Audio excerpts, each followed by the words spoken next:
In 1983, the VFL's rules and regulations were thrown into chaos when the Swans' Silvio Fascini won a clearance to St Kilda through the courts. The league's problems were compounded when Fascini's Sydney teammate, Paul Morwood, ran out with the Saints, even though he didn't have a permit to play in the red, white and black colours. There was more controversy at VFL Park later in the year when the night grand final was postponed because of the poor condition of the ground. During the season, the once dominant Victorian team was humbled when beaten in both State of Origin matches. In the game against South Australia, one of the most damaging players for the Crow Eaters was John Platten, who continued his fine form after crossing to Hawthorn in 1986.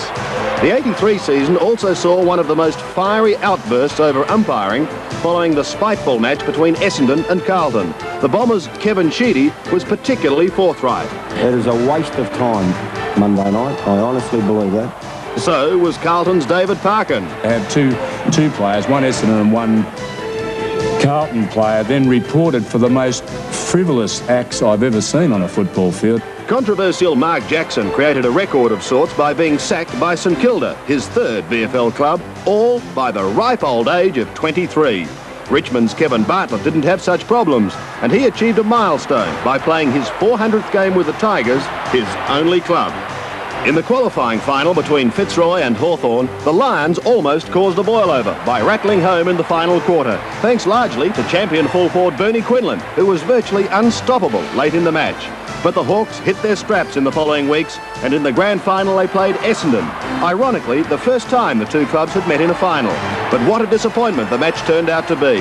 The Bombers' gruelling run to the big match had taken its toll, and Hawthorn annihilated Kevin Sheedy's men by a record 83 points.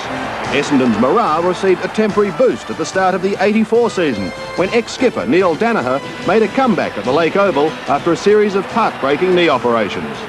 During the season, the Hawthorn cheer squad was kept busy because Captain Lee Matthews and fullback Kelvin Moore both joined the illustrious 300 Club. Hawthorn and Essendon created a first when they clashed in the first Sunday finals match, the second semi-final. The Hawks again proved to be the Bombers' nemesis, but disaster was looming for the men in brown and gold. A fortnight later in the grand final, Essendon produced a stunning last quarter to turn a three-quarter time deficit of 23 points into a 4-goal triumph. The Bombers really made Hawthorn pay for the 1983 disgrace, and the 9-goal six kicked in the final term was a grand final record, and Essendon won its first premiership for 18 years.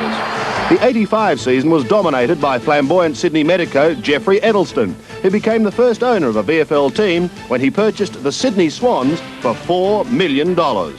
While the good doctor was commanding saturation media coverage, Footscray unobtrusively went about its business to make the finals for the first time since 1976.